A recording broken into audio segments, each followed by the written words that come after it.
welcome to another edition of the Advent-IM podcast, Risk and Business, or as we like to think of it, a little bit of security chit-chat. I'm delighted to be joined today by Pavitt, Head of Cyber Awareness, Behaviour and Culture at the MOD, and recently returned from a glamorous trip to Las Vegas, speaking at the Black Hat conference out there on malicious floor walker interaction. And I'm sure we'll hear more about what that's all about as we get into the conversation. So, welcome. Thank you so much. This is a really interesting conversation. We've been having some good conversations before we've even sat down, so this is going to be a lot of fun. Yeah, as in true podcast format, we've done all of the good content before we sat down to record it. So we'll see if there's anything left in the brains. Oh, yeah, no, this is me dry. That was it. Yeah, you've had your opportunity to have a conversation. This is it. So, Cy and I got together a few months ago, actually, after a conversation around sort of behaviours, cultures, the sort of cyber side of understanding people's behaviours and attitudes, belief systems, and kind of what makes them tick, and therefore how does that affect how they interact with us, our businesses, the cyber world, and indeed the crossover between their personal culture when it comes to online behaviours and how that translates into the workspace as well. Yeah, absolutely. I should be honest, this is my life's obsession. I love this stuff. And I think you raised a really interesting point. The first thing that I always kind of like to talk about here is this kind of delineation between culture and behaviours. And anyone who knows me is now rolling their eyes because I always talk about this. It's such an important point. In the rhetoric around this work and what we do, we kind of throw around culture, awareness, behaviours, education as interchangeable phrases, but they're not. I think it's really important to consider the fact that the culture layer is what we're aspiring to. Okay, we want to see a culture, right? We want to have an organisation that autonomously fixes its own problems, that redresses imbalances, that looks for areas where we're out of sync and then fixes them themselves. That thinks right together. So a self-healing culture. Yes, yeah, that's the ideal, isn't it? So if you've got someone who is behaving in a way that's insecurely, you want the organisation itself to know inherently, not to be told by external forces like posters or media or conversations, instructions or leadership. You want an organisation that knows in amongst itself that's deviant behaviour. That's something that doesn't fit us. So then it fixes itself. I mean, that's really interesting because there's been a lot of stories recently, if you think about culture, not cyber culture, but organisational culture, where the investigations into, if you like, deviant behaviour, unacceptable behaviour, yes, misuse of WhatsApp, and so on, where the biggest thing that's been called out there is the fact that the behaviour is not being called out. Exactly. And that's the cultural layer right there. It is the organisation thinking together. There's an us, right? But what's the preceding thing before thinking as an us? Is thinking as a me. I've got to be able to have my own set of values, my own understanding of the world to demonstrate a set of behaviours in order for them to normalise socially.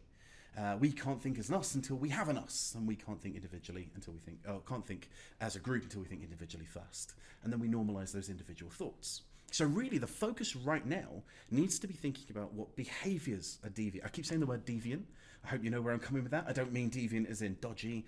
I mean deviant I think you do mean deviant as in dodgy. Well, not necessarily. But not in the way that some people might understand the word deviant and exactly. Dodgy. So I should probably clarify deviant as outside of social norms. We all have a set of things that we agree to. There's this kind of set of principles that we just have around us all the time. They're so normal, they're invisible. That we can spot when someone's behaving a little bit strangely. And that's a constantly fluctuating thing. Culture is this constantly moving feast. And it exists in different circles as well. We can talk about that in a minute. This is a connective thought thing, you just have to go with it. In the taxi on the way over here, I was just looking out the window and there was a woman on the street corner, basically talking to herself, waving her arms around. And I thought, you know what, 10 years ago, before the arrival of earbuds, that would have been completely deviant behaviour. That would have been, there is somebody over there acting completely out of the norm. Yes. But of course now, with the technology being what it is, if you see somebody on the street corner talking to themselves, your immediate assumption, because we've normalised it, is they're having a conversation with somebody else, but they might not be. No, they might be. But that's you constructing an image of what you think is normal behavior. You've got a reason to justify that. And that happens in security culture all the time, that we look around and we see things that are normal behaviors and that we justify ourselves. I know we'll probably talk about the floor walker work in a minute, but it's all centered on challenge. And for me, I think challenge is one of the most important things we should be aspiring towards. That right now is the perfect example of normative behavior. When we see something that is a little bit uncomfortable, okay? So you do see a person walking around waving their arms and talking, and you get a little bit closer and you see a lack of earbuds and you start to think, oh my God, I'm going to get murdered. Your behavior changes, right? Of course, yeah. Yeah, so why doesn't that happen in security? Why, when we see something that makes us feel equally uncomfortable, we know that something's wrong, when someone strolls through the building and starts picking up files, do we find it so very hard to go, I'm sorry, what are you doing? Do you think part of that is that we've had 20, possibly even 30 years of people just being told to do as they're told, rather than us actually asking people to think for themselves? And if you look at most organisational security policy, will be a set of black and white rules, and you do not, I'm going to use the word deviant again, do not deviate from those rules. So heaven forbid that you should think for yourself. Yeah. We actually did some work with an organisation a few years back, and at the end of the week's work, we had their board of directors actually wringing their hands because they realised that they had been disciplining staff for doing the right thing because it was in breach of policy. Yes, brilliant. I love it. A major component, without shadow of a doubt. But I think there's a force that goes back further, and it goes back hundreds of years. Okay. So I should introduce, I'm also a professional social engineer. I make a portion of my money by breaking into places and stealing things. Most fun you can legitimately breaking into places and stealing things. Most of the time legitimately, yes. No, all the time I should be, it's always honestly legitimate. Is a white hat burglar. Exactly, white hat burglar. But if we're looking at forces that influence challenge behaviour, not just challenge behaviour, but I'm using that as an example of all the behaviours that we're expecting of people. If I hold the door for you, what are you going to do at the next door for me? Hold it open for you. Well, you've got to, haven't you? That's what, behaviourally, that is what manners dictates, that you would do that. Perfect. It's in manners, isn't it? It's a social contract that you and I have. Yeah. And we, if you look at the literature around behavioural economics, we cannot stand having this kind of inequality between us, this moment where you're in my social debt. You will feel this incredible internal power to try and balance that out.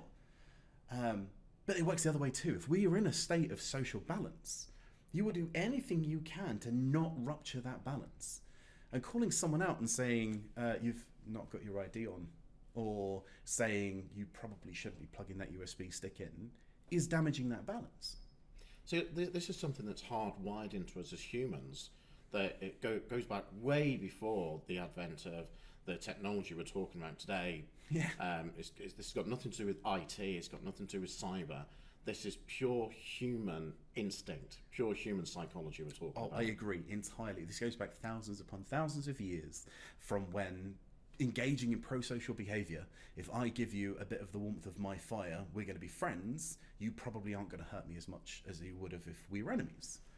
So that's where this is all stemming from. We're trying to remediate risky behaviours in the security domain en masse. We're trying to fight against evolutionary psychology. We're trying to get people to behave in a slightly different way. But to link that back to the culture piece, that all starts with trying to change the way that someone interprets a specific behaviour. But is it, by that logic, isn't culture already hardwired? No. Culture isn't hardwired because it's flexible. If we were in a state of hardwired culture, aside from the fact that we would still have, we would see no change against some of the more destructive forces in society, racism, sexism, and those things still exist. Absolutely. But we have seen progression over time. There is an evolution of the culture that underpins it. But what was the thing that drove the evolution of culture? It was individual behaviours, the way that specific people built relationships with other people. Now, we need to do that, but we need to do that in a way where we're building relationships with technology on an individual basis before we can build on that individual basis of better practices to get to a place where culture starts to develop itself. And I'm of the belief that if we focus our attention on genuine risky behaviours, we can start to see culture naturally develop with no attention to it whatsoever. We don't need to try and do cultural change. We need to do behavioural change and watch culture flourish. So basically, we're putting the cart before the horse. Definitely. By trying to change culture Yeah. rather than behaviour. So the traditional model says, if you develop the right culture, the behaviours will follow. Exactly. But we need to develop the right behaviours, and the culture will follow.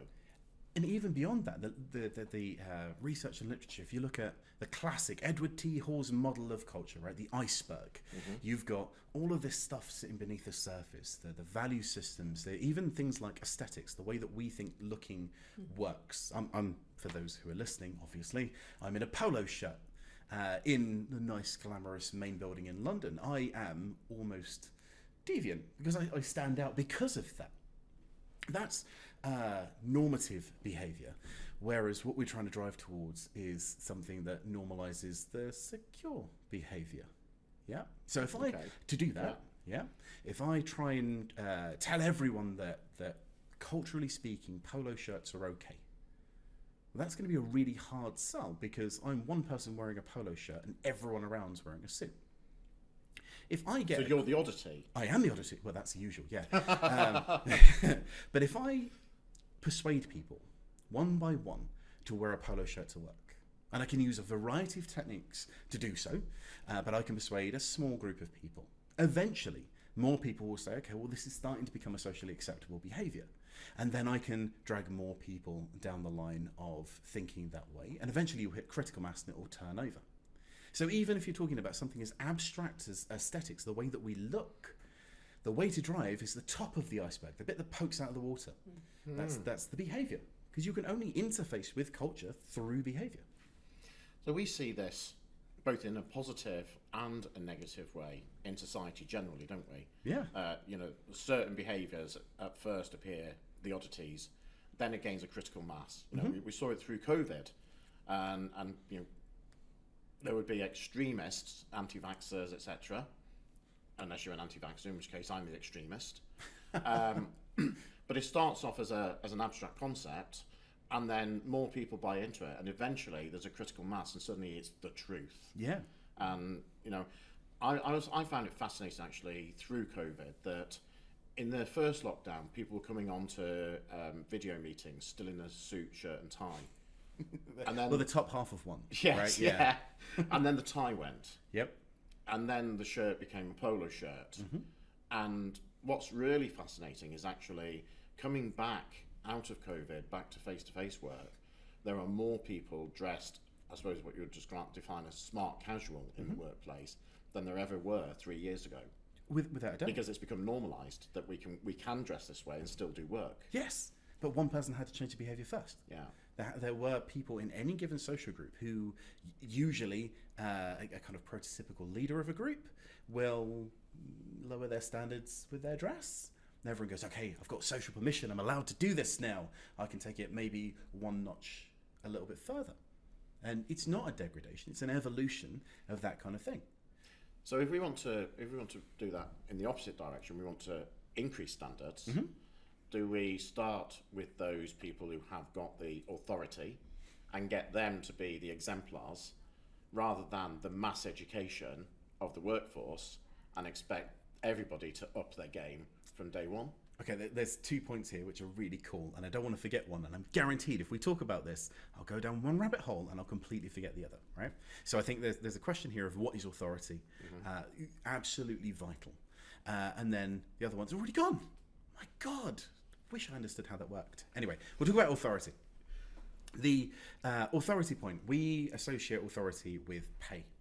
That's the Western way of viewing authority. So if you're paid more, you have more authority, right? Yeah. But that's not true. Not usually, because you're more senior in the organisation, you get paid more.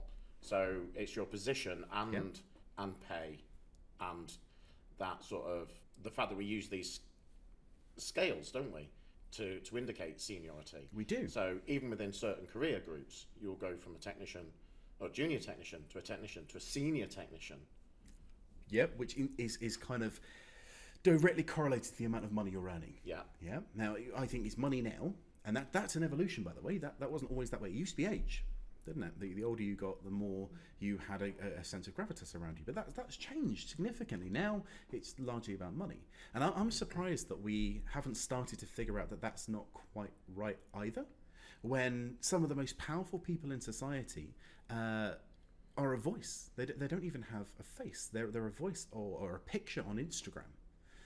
They're just someone who comments in through a online screen name rather than having a real presence. Look at the way in which Elon Musk has manipulated the cryptocurrency markets over the years, simply by his own tweets. And the Ukrainian war, the Dogecoin bit, which was just fantastic, wasn't it? Arguably one of the most powerful people in the world within his little character limit. And I think that's fascinating. Obviously, the Elon Musk thing, he does have the money to back himself up, but it's not his money that's driving his power. It's his presence, his social media presence. So I think we can look at authority in a radically different way. We look at people who genuinely influence others. So let's talk about practically, how could you do this? How could you apply this tool? When we do things like surveys, and I should be absolutely upfront, I loathe a survey. I hate them. Because, my God, they're boring. We should do a survey of our listeners, and I'm out. I quit. No, I hate surveys. Do a survey about how many people hate surveys. Wow. That's good. Introduce the concept of a paradox this early. Fantastic. I hate surveys because you're asking someone how they feel about something. We have, as I'm sure most major organisations, companies, government departments do, they ask people questions about your employment and how you feel about your work. And there is one question in it that I love. Every year we get the same question. It makes me smile. And it's, are you paid enough? What a thoroughly ridiculous question to ask. How many people say yes? Well, all of them? Oh, it's probably not 100%. But in our area, you're going to see a mass sway towards, I'm not paid enough. I'd like to be paid more. Because you're giving people autonomy to say, would you like more money? Who says no? Who says I don't want more money? You know? So surveys are kind of this destructive instrument if you use it in the wrong way. If you don't think about how it could really have an influence, if you don't think about things like self-report bias, then you're kind of wasting your time. You're doing it because other people are doing it. But what we could do is start to consider the questions we put in security surveys or any data capture that we do. And then we could start to consider the way that people perceive their own authority and the authority of those around them. So rather than asking obvious on-the-nose questions, have you clicked on a phishing email? We could say, who would you be most surprised if they clicked on a phishing email? Okay. Yeah. So we start to identify the social network in any given environment. And when we find those nodes, social nodes of people who are either demonstrating more secure behaviours or that other people have expectations of, because even if you've got the world's most secure person in the office, asking a question like, who would you be most surprised about? They must be a social node as well as a security node. They're visibly present to be secure. So these may not necessarily be identifying people who are, as we've just defined authority, senior or with the highest pay. Exactly. But there is a social authority element to this as well. Yeah, it could be anyone. Anyone in the office is exactly the right person to be instructing or guiding others. You take age out of the equation, you take pay, seniority, none of it matters. We want to know who is the most likely to influence those around them. It's like cybersecurity by social media. I love it. So this is a really interesting way that we can employ authority. What do you reckon? I think that's amazing. I've never really thought of it in that concept before. And I guess if I had, then I would now be in a career doing psychology rather than cybersecurity. It's good to know I've got a niche. So the two things that I raised were authority and education. Ah, there we go. Thank you so much. My God, that's fantastic. You're cueing me back in. You see? Education's a fascinating one because we lean on that quite heavily, don't we? We say that we need to educate people. And I absolutely agree. One of the core components of any given behaviour is psychological capability. Someone needs to know how to do the task and have the mental capability to achieve that task before we can expect them to do so. If I ask, now I'm trying to think of something you'd be unlikely to be able to do, operate an electron microscope, would you be able to do so? Well, as an ex-laboratory technician, probably. Yes. Fantastic. That was kind of a left field one, but thank you very much. But you would, because you managed to...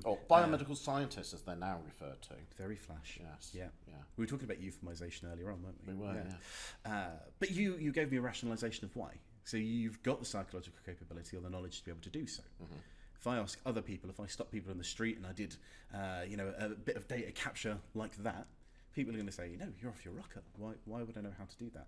It would be unreasonable to ask them to do so.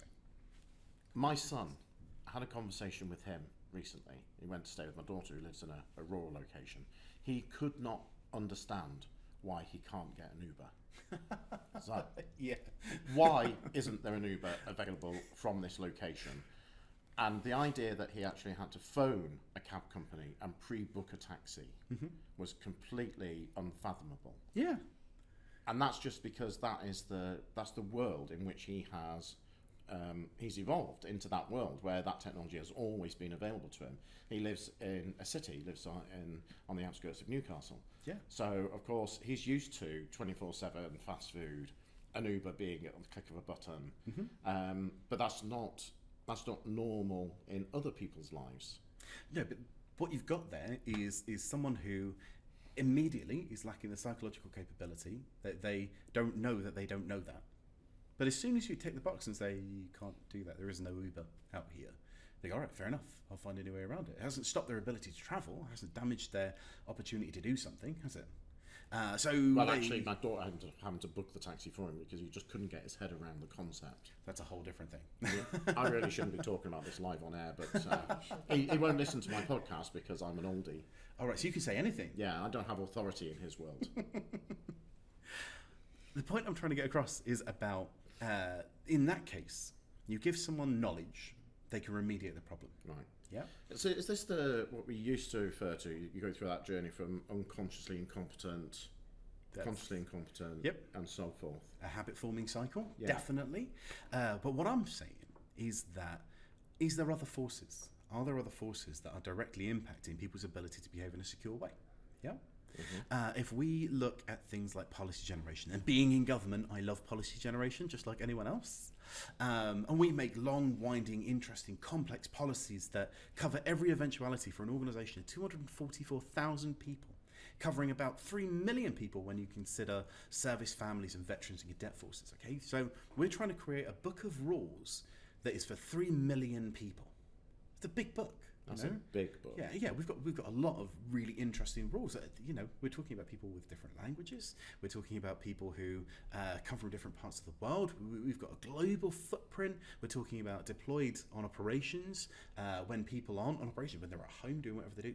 It's massive, right? Massive list of rules. Now, I could, under the education idea, just tell you all of those rules. Then you're going to behave perfectly secure, right? Because I've educated you. Well, we've got issues of memory there as well, haven't we? Retention, understanding, memory. It's massive. The problem is not as straightforward as just educating someone.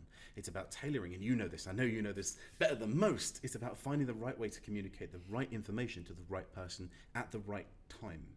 So education isn't just education. Education has to come with an understanding of the people that we're trying to educate, which is why things like online learning that's ubiquitous for everyone doesn't help as much as it perhaps could. If we applied things like individuation as a rule, that when you go into your online learning system, you feed it a bit of information first, so then it can tailor what you learn, and it gives you the right thing at the right time. So we could take advantage of technology. But we can go a bit wider than education as well, because there are many things that we do that we teach people, and that we can find out that they know the right answer. And I'm thinking this is a universal problem for anyone who owns an IT system in a corporate government environment, is USB devices. Right? USB devices they're going to do damage.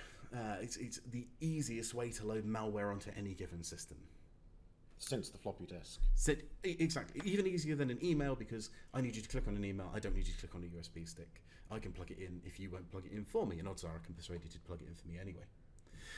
So we've got someone plugging USB devices. Now, if we did research and we went out and talked to people, we would very, very likely find that almost universally, people know that it shouldn't do that. They know that exposes them to a risk. Yeah? Yeah. So they have the psychological capability. They know the right answer. If we keep educating that person, what have we changed? Nothing. Nothing. They have the same amount of education they did beforehand. They still know they shouldn't do it. And yet, it wouldn't eradicate the behaviour. Do they know why they shouldn't do it? Now, that's a valid point. We could try and reframe the education. We could try and take them down a different pathway. We could use narrative learning techniques. We could use gamification, which I love. I think gamification is a profoundly powerful tool, and all of those different things. But if we were to, and this is a pure hypothetical, dig into the understanding component, then we would still find people doing it, even if they understood exactly what we wanted them to do. And that's because we're missing other slices of the pie. What if their entire pay, right, the reason they go to work is predicated on being able to move information from one machine to another? And then we fail to give them the mechanism to do so. I don't care how much we teach that person. If what they have to do to get paid is use a USB stick, they're going to do it. I had a very, very similar interest in my head, very interesting conversation. A friend of mine works in a medical laboratory still, that I went through military training with. After WannaCry, the NHS rigorously enforced the rules, including that every computer terminal has to automatically lock out after 5 minutes of inactivity. And he was saying to me, after they set all of this up, he said, all we do when we go in on nights is we stick something on the spacebar of every computer to stop them locking out. I know we shouldn't. Yes. These were his words. I know we shouldn't, but it's such a pain having to log into every computer every time you get to one, especially at 3 a.m. when somebody's crashed and the doctor said it's life or death. I need those results now. Yeah. He said those extra 10 seconds can make a difference, and so sometimes do we not almost set our users up to fail because of the environment we put them in, because we put rules in place that don't need to be in place, or we put barriers in the way. I mean, it's really interesting you say, if your job relies on you moving data from one computer to another and they're air gapped and the only way to do it is using a USB stick, you'll do it because you want to get paid. And you want, in many cases actually, our workforce, they don't want to do a bad thing. They're not being malicious. No. And so often the security breach occurs because they're trying to find a way around security controls to do their job. Yeah. Yeah, because we're building security. Were the security controls actually designed to achieve an objective in the first place? So if there is an objective that needs to be achieved, then the security control should work to help that outcome. Well, look at changing your password every 30 days. More ridiculous. Right, but where's that rule come from? Well, Why do we change our passwords every 30 days? Yeah, it minimises. All right, the 30 days thing, massively flexible, isn't it? And there are places that it's 3 months or 6 months. That I think is kind of a litmus test of risk appetite.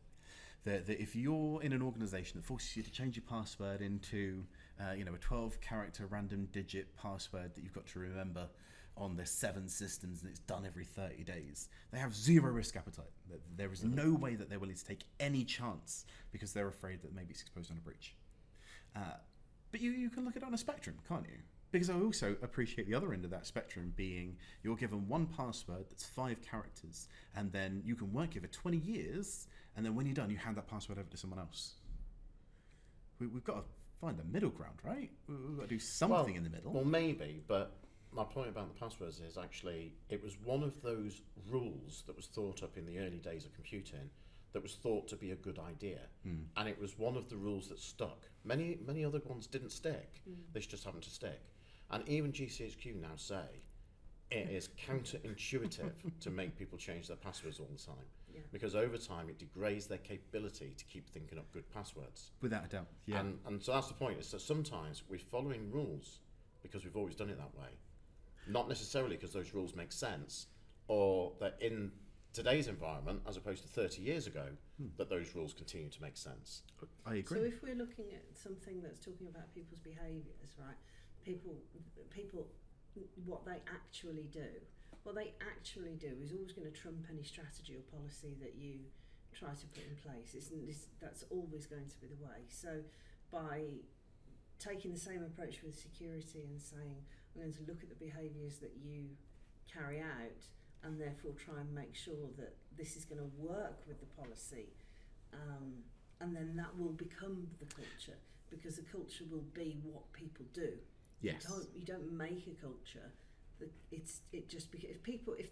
So the example that you just gave with the coming in and putting staplers on everybody's space bar, for instance, that's the culture. That's what it's been normalised. Because this everybody, is what we do. Everybody does it, regardless of who they are. On night shift, everybody does it. So when because people start one person work came up with a there good as well, idea. they're going to do it too, because the Yeah. monkeys before them who told them don't touch that because it's electrical. I really It's don't one of my think you should favourite put- analogies But is it the monkeys and the works. ladder. Yeah, yeah. going to grab the bananas and then Take even the when you ladder change away. all of Yeah. the monkeys out, it's because that's what everybody has always done. It's Learned like behaviour. the most Yes. dangerous words in business. This is the way we've always done it. Yeah. And it seems to me that in security it doesn't seem to work any differently. But there's a challenge with that, okay? And something I found with the work over the last couple of years trying to do this in defence. It's a very grand picture to say that we can design security around behaviours. Security is, without question, going to be an additional burden. Okay, if we lived in an ideal world, we could strip security out and enable behaviours, enable productivity, get people doing what they need to do. So if that's the ideal world, anything that we do for security is going to increase the burden. So I think it's really important, rather than trying to build security already exists in one form or another. We've got to try and find a via media.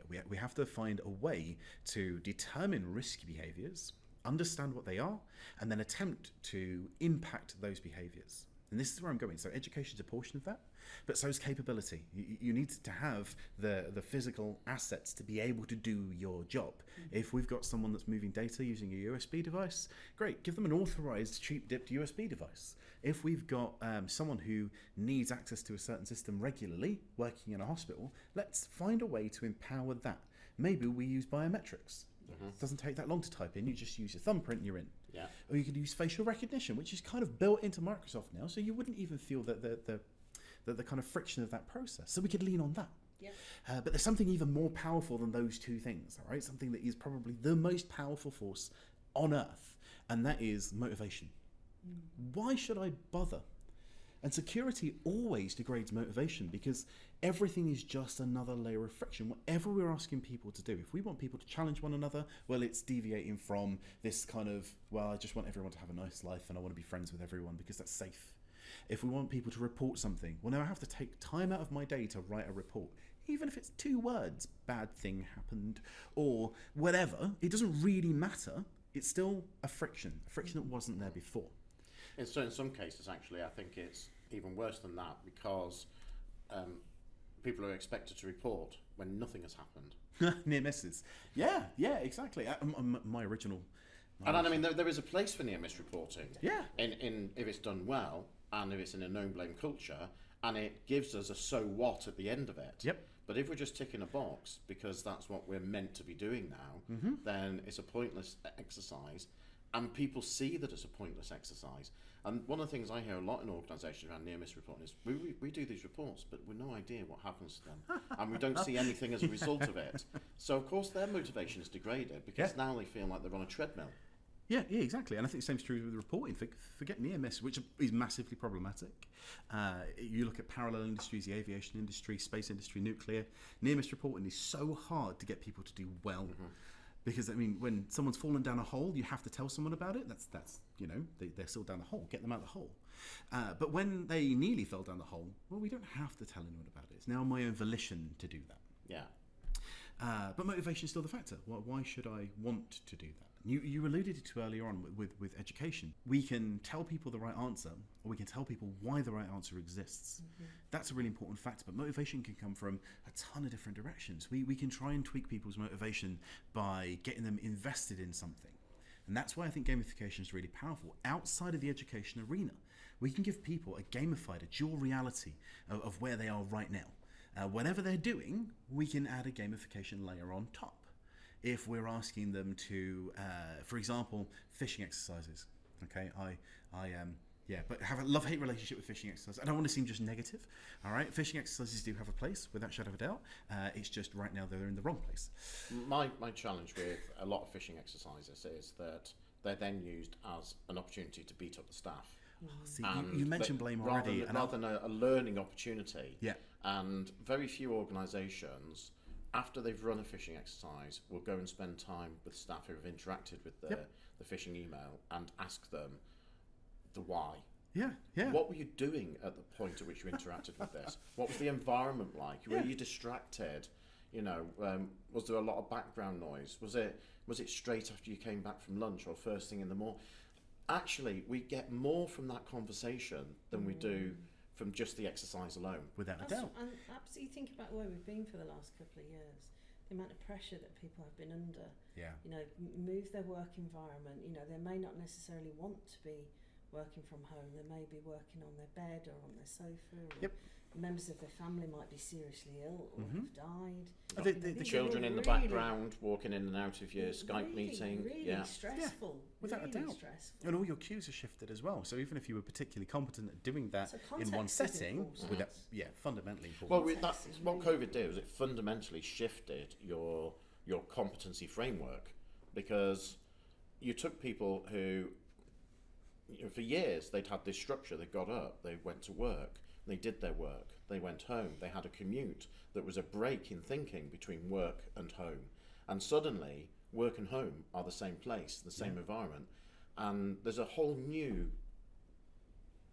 learning that has to come out of that to get competence in that environment. Yeah, without a shadow of a doubt. You know, I mean, there's a guy, Dave, that works for us. He has, he's transitioned from the RAF into civilian life. He's been with us for 15 years now, actually. But he, right from the very early days, he felt he had to put this structure in place to allow him to be able to work from home. So he gets up with his wife. They have breakfast together. He says, "I'm going to work now," and goes up the stairs to his office. He closes the door. And he doesn't emerge from the office until it's lunchtime. And he comes home for lunch. Even though the environment is still the same place, he's created a virtual workplace that allows him to still have that structure as if he was going to an office. Yeah, but that's an example of a good workaround. That's trying to find a situation that is uncomfortable and building yourself a set of coping strategies to make the most of that situation. That's great, isn't it? But what happens when you don't have the luxury of that space or environment or structure? What happens when your office is actually an ironing board in your kitchen and you're sharing that ironing board with your wife and the two kids who are currently off school because we're in the middle of a lockdown? Yeah, I think after 2.5 years, if you're still sharing an ironing board, perhaps look at an upgrade. But two ironing boards? Another ironing board. Yeah. Because surely you're going to have to do the ironing at some point. We're working from home, nobody bothers ironing anymore. That's a valid point, doesn't it? Who irons pajamas? Yeah. But I think you're right. I think, you know, things like gamification used well and for the right reasons, and with the intention of it being a learning opportunity. Yes. But doing things like phishing exercises just because that's now the trendy thing to do. Isn't it just? And the phishing exercise thing winds me up, right? Because there's a fundamental tenet of behavioural change, and that's a psychological contract. Okay, you and I right now in this conversation, all of us have a psychological contract. There are certain expectations you have on me. We didn't have to sit down and talk about them or negotiate them. You know, I'm not going to be violent. I'm not going to be abusive, destructive. I'm not going to start a fire. It's very unlikely. But one of those tenets that's just kind of part of the rule of being a human is we don't lie to one another. If I say something, you should start on the basis that I'm telling the truth. Yes. Yeah, and if you discover that I'm lying, that's going to radically distort your opinion of me. So why do we think it's okay to lie to our staff? That's what it is, right? A phishing test, a phishing exercise, whatever we want to call it. And I think in this context, I'm calling it a test quite loaded, because we are lying to people and then we make them feel bad when they fall foul of our lie. The relationship between us and our staff is so degraded and so damaged that anything we say beyond that point, there's this concept of guerrilla training. If I send you a message and you click on it, fell foul, now your screen is locked and you've got to do 5 minutes of training. The emotional response to that training is so negative that people will be worse off for it. They're actually more damaged than they were going into it. And yet the way in which we measure the success of this test is that less people fall for our lie next year. And isn't that ridiculous? Because and as a social engineer, I know I can construct with appropriate open source intelligence, I can construct an email that will get 100% success rate. So that's what we should be teaching our people. We should be teaching them to do that to each other. Exactly. As part of training, to say, Okay, so you've learnt these things about your colleagues. So we run. What would you do? How would you build a spear phishing email to get them to do what it is that you want them to do? Exactly. So this comes back to the question you asked some minutes ago, which is, of your colleagues, who do you think would be the least likely to fall for that, Yeah. and why?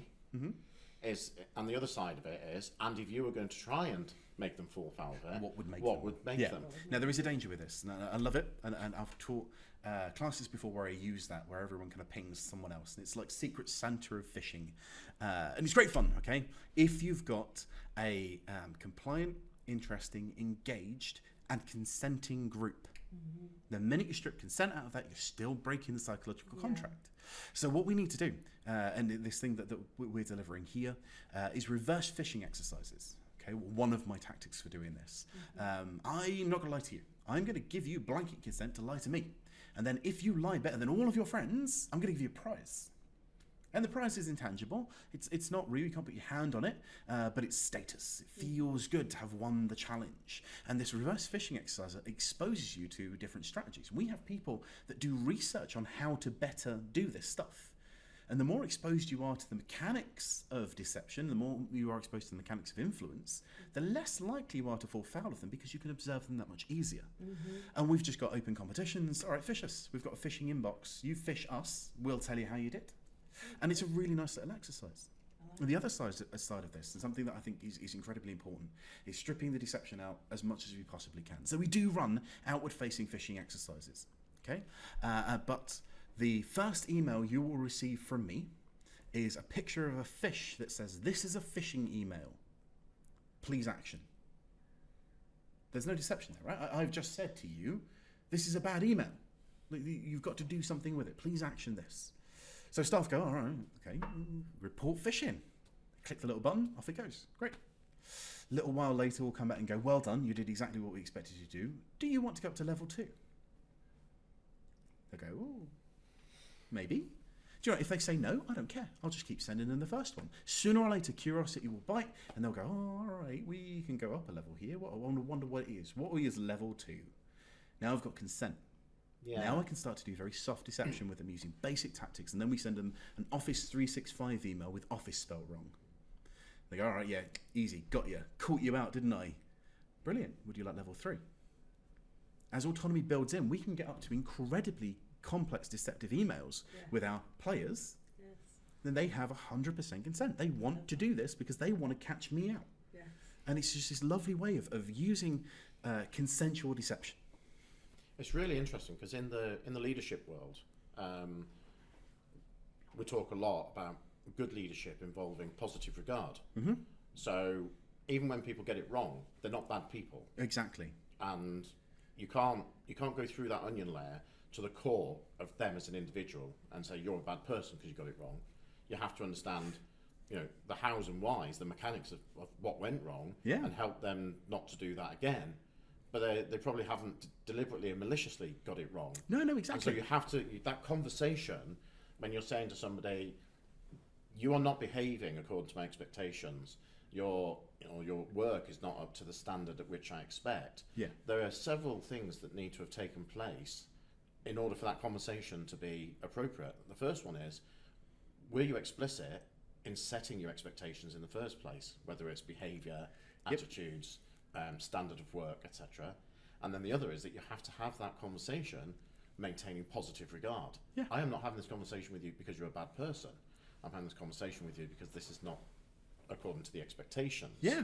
And the final bit of all of that is that I think, and pretty much what you're defining there, is that you build a positive relationship that is a mutually respectful relationship. Yes. Because you're not lying to, there's no deception, you're not lying to people, you're not trying to trick them, you're making them part of the gamification with their consent.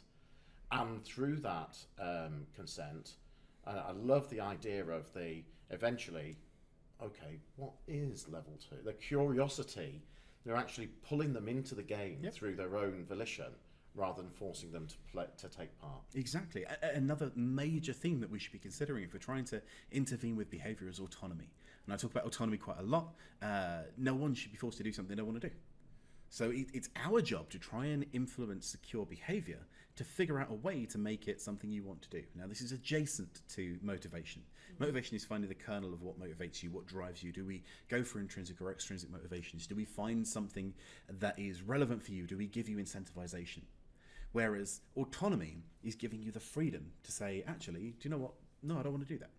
How can we empower people as much as possible that they can retain their own autonomy in every secure decision? Now, sometimes that might be separation of duties. We might be trying to wrap a process around something that helps free people up more effectively. Sometimes it might be environmental design. How do I flow you through an environment where your autonomy still feels like it's intact? Honestly, this is like a bottomless pit of things that you could do that's so untapped. It's like being taken through IKEA. Yes, IKEA, you feel a degree of autonomy. There is no autonomy. There is no autonomy in the route through IKEA. All routes through IKEA lead to meatballs. It is as simple as that. But people still go in there because they feel they have a degree of autonomy, even though they go in with this kind of like, everyone knows the route through IKEA, right? And everyone knows you're going to end up with meatballs. Not even sure why, but you do end up with meatballs on your plate thinking, I don't really like them, but I'll have them anyway. You still have the freedom to move around that. And the environmental designers, there's a whole field of behavioral economics and behavioral science that's focused on designing environments to help facilitate consumerism. Honestly, fascinates me. But IKEA is one of those beautiful examples where you have alternate paths. You can either go through the model home or you can go down the quick route. That's injecting sense of autonomy. That's allowing you to pretend that you were in control, but you weren't. Yeah.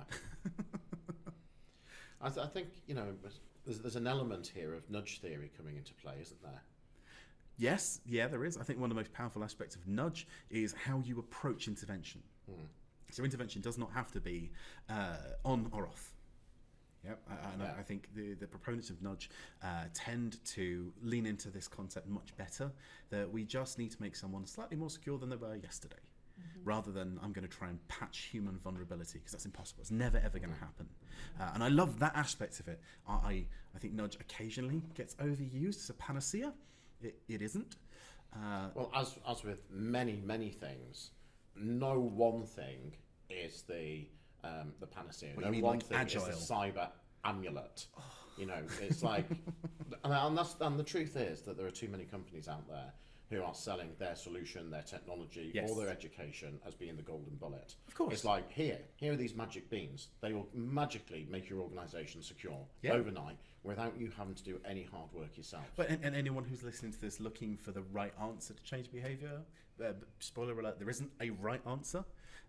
If you want to fix behaviour, it's never going to happen. Because aside from the fact that people will revert to a mean unless you pay attention to them over time, you keep bringing them back up to the standard you expect, the standard's also going to change. In a couple of years' time, quantum cryptography will be a thing. That's going to happen. It's an inevitability. And there are going to be radical changes in the way that we interpret security. The focus on physical security is going to be that much greater, because now it's going to be so much more easy to walk onto a site, steal something, than it's going to be to try and attack it digitally. So, we're chasing moving goalposts with a group of people that are always going to find a way to get around something that you've put in place. Well, I would say, having been in the security world for about nearly 30 years, I would find it hard to put my finger on one genuine occasion when we had been ahead of the bad guys. We're not. Security is fundamentally responsive. Yeah. We've always got to keep our finger on the pulse. I think it's important that we build intelligence into the way that we think, and intelligence in the hard military version of that. We need to think about what the adversary is trying to achieve and then try and manage that situation. The one thing I can guarantee you is the adversary will always consider the person. Crime theory foundational says go for the weak underbelly. People will be something that is exploitable. They're not the weakest link. They're the thing that you could get at quickly. Is it by its very language the fact that some security people will refer to their users as the weakest link is in itself being disingenuous? Completely. Well, I think there are two sides to this. Okay, so either we can look at people as the weakest link. Are people the most exploitable component of any given system? I think yes.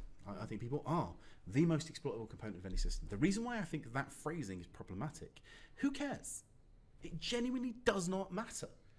We have a task to bring people up to a place where they're slightly more secure than they were yesterday.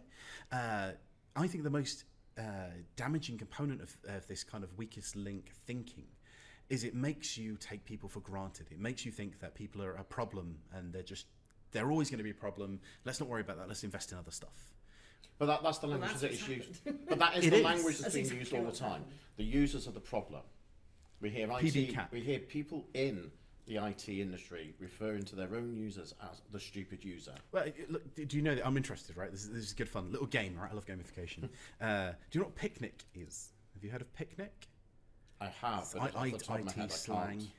Problem in chair, not in That's it, computer. Yeah. Yeah, the problem is with the interface between the keyboard and the... There we go. Yeah. That's good. What other ones have we got? We've got an ID10 issue. ID10T, beg your pardon. If you spell it out, it spells idiot. Yes, Yeah. yeah. Layer 8. So I worked, one of my first IT jobs was working on a help desk, and you would see all of these. Yeah. All of these Of course things you being do. put in the notes. Because that's normative rhetoric. That's what people talk about. This is what I mean. That the ontological worldview that people are vulnerable, absolutely true. Using that ontology is dangerous. Yeah. Because it just stops you interfacing with people and trying to make people slightly more secure. And that's why there's a world of difference between considering people to be your weakest link and considering people to be, the most malleable, way in, if you like. They're two completely different things in my mind. Isn't it fascinating that it's really hard to try and phrase the inversion well? That people are your strongest asset. No, that's not true at all. Okay, they could be, but they aren't now, are they? If I want to attack a site, I want to attack a capability, I go in via people. It's because that's what I've been trained to do. That's my thing. That has no bearing on your staff as a weak link or a strong component. That's me as a bad guy. That's just my preferred vector. And that's actually the case, whether you're talking about physical security or IT security. Yeah. Is usually it is the individuals who let you in. Yeah. It's there's nothing quite so powerful as that 3-hop dad run as a door's closing to get somebody to step backwards and hold it open for you. Yeah, I agree entirely. We were joking about the door thing, holding your door open. Yeah. I have accessed incredibly secure sites using tailgating. Just because it's the kind of thing that I like to do. Now I know that there are lots of actors out there, malicious actors, both genuine malicious actors and fellow pen testers and SE pen testers, physical site testers, that have their own routes and mechanisms. So what I think we need to do is stop talking about humans as the weakest link and start talking about an attractive attack surface. Because humans are an attractive attack surface. We're not blaming them, that's just a good route in. It feels like it would be more productive. Well, I think you could use exactly the same language by saying that an unpatched system is an attractive attack surface. Yeah. But it's not a weak system No. inherently. Exactly. It just needs to be looked after. It strips the binary out of it. Yeah. A patch system, an unpatched system becomes a secure system when you patch it. Yeah. People will become slightly more secure if you give them the tools, you give them the opportunity, you give them the capability we to do patch so. them. No, we don't patch people. We will find a way to improve their security. God, it's baiting me. But yeah, we can make people slightly more secure. So in the introduction, I talked about you'd recently come back from Las Vegas, and I know before we started recording, you gave me a very quick understanding of what you were lecturing about out there, and I think it's something that actually our listeners would find really fascinating if you can take the time to talk us through malicious floor walker interaction. Yes. So Floorwalker is a fantastic piece of work, and I'm going to say that with all the ego it deserves because it's bloody brilliant. Okay, Floorwalker was designed between a few of my team, most notably Steve Dusnip, a phenomenal psychologist that I've been working with for a couple of years now, and we together figured out that what we were trying to do was influence challenge. I think personally there are two primary things that we need people to do. Take a step back, education. We tend to take people as cyber aware or not cyber aware, and there's actually quite a lot of stuff that goes into cyber aware. We could strip that right back actually. If we just made everyone challenge that which they didn't like and then report anything that they didn't like. We would be a much more secure organisation. We don't need to do more than that. They've got to have some understanding in order to know those things.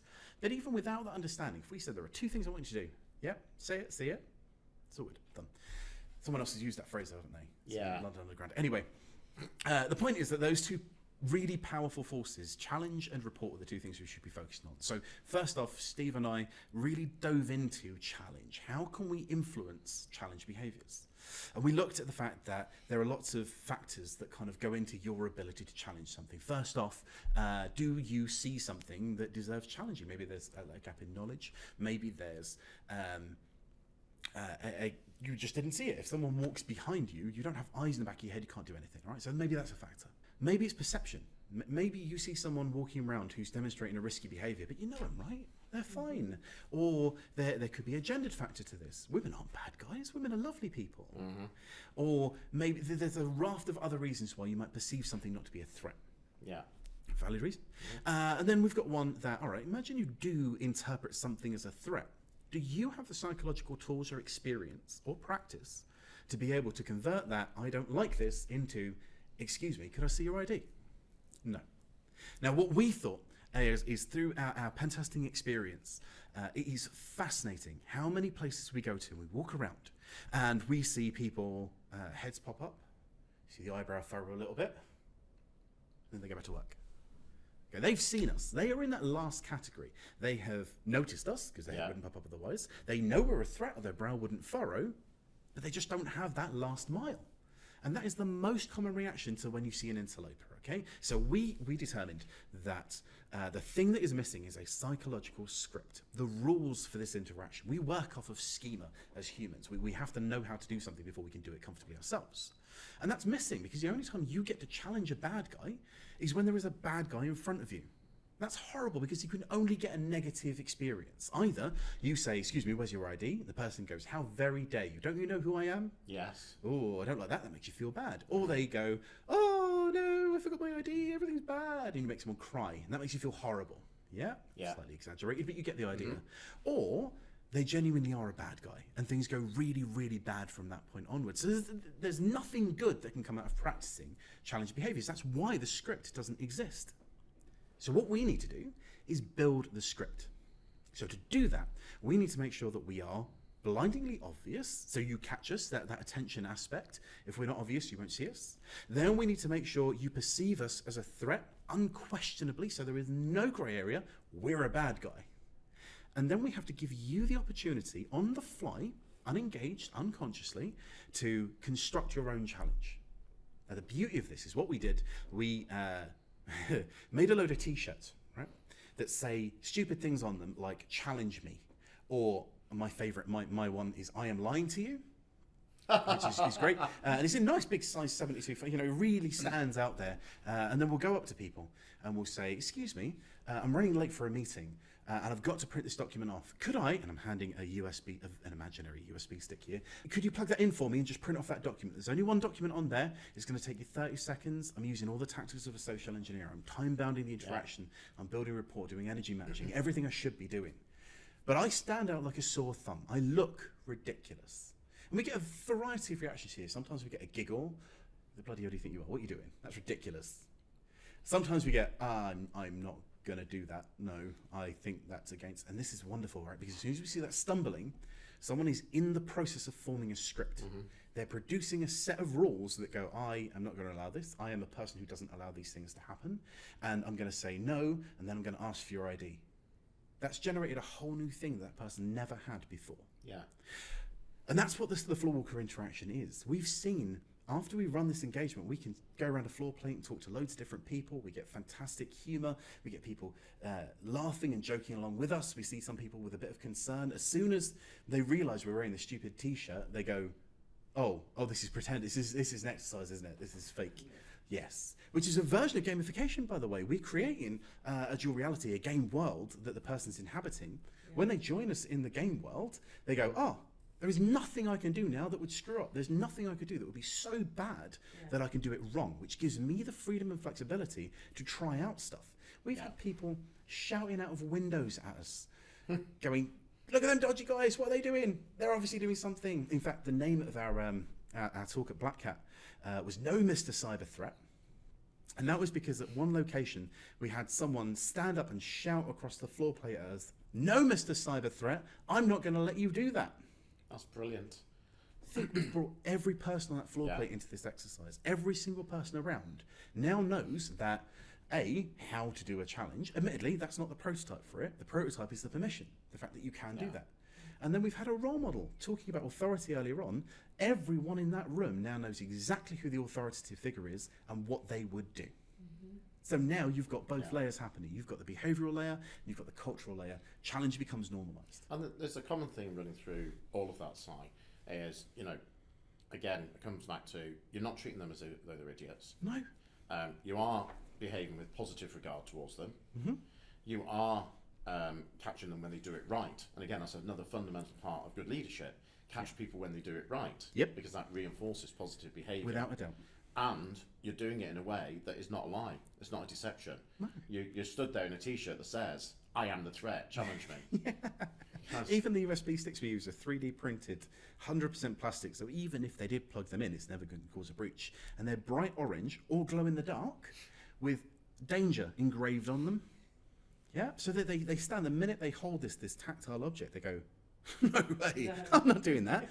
Get away." Do you know that is? I mean, it's genius.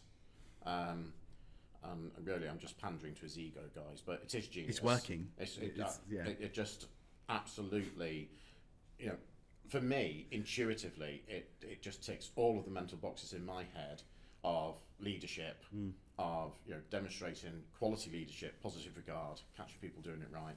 There's explicitness involved in all of this, but most importantly of all, we're bringing our own people into the game and making them part of the solution. Yeah, Instead of continually trying to stop them from doing stuff by locking them out of the systems. It is an empowerment, which Yeah. we're coaching how to do this And successful challenge. I still have the empowerment, right? That even having read your T-shirt and got the dangerous glow-in-the-dark USB stick in my hand, I can still plug that into my computer should I choose to do so.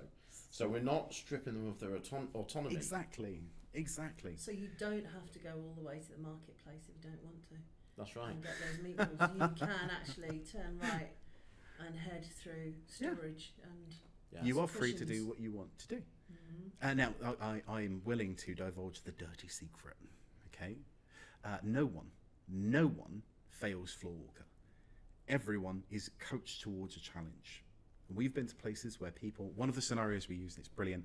I will in my T-shirt, and I go for props that try and inspire absolute horror in individuals that no, this is too ridiculous. It's too silly to be real. Yeah. So I get my my like coffee shop napkin and a dodgy pencil, and I will go up to our coachy subject and say, "Hi there, I'm really sorry. I've been sent here to ask some details. Can I have your email address?" There's no context. There's no. It's quite an alien thing. Now, in rare circumstances, people are so socially compliant that they will give me that. And I go, "Okay, thank you very much. And sorry, what department do you work for?" And I'll write that down. "Okay, what's your mother's maiden name?" "Okay, could you tell me the last 4 digits of your bank account?" And eventually, they'll get to a point where they go, "No, I'm sorry, I'm not doing that. Who are you? Why are you here?" And that's the role of the floor walker. We always get caught. Every single time. Because we are failing at our mission if we don't turn this social engineering interaction into a coaching engagement. And what that takes is an extremely proficient social engineer. This is not the kind of thing that someone can just whip on a T-shirt and go out and do. You need to be able to know, exactly as a malicious actor would do, how you can steer someone towards a conclusion. It is very, very hard to get right. That's absolutely fascinating, Si. Ladies and gentlemen, I honestly could sit here for the rest of the day and have this conversation, and indeed I might. But for now, that brings us to our time. Si Pavitt, absolutely fascinating. Thank you so much for your time here today. Thank you very much for having me. This has been the Advent IM podcast, Risk and Business.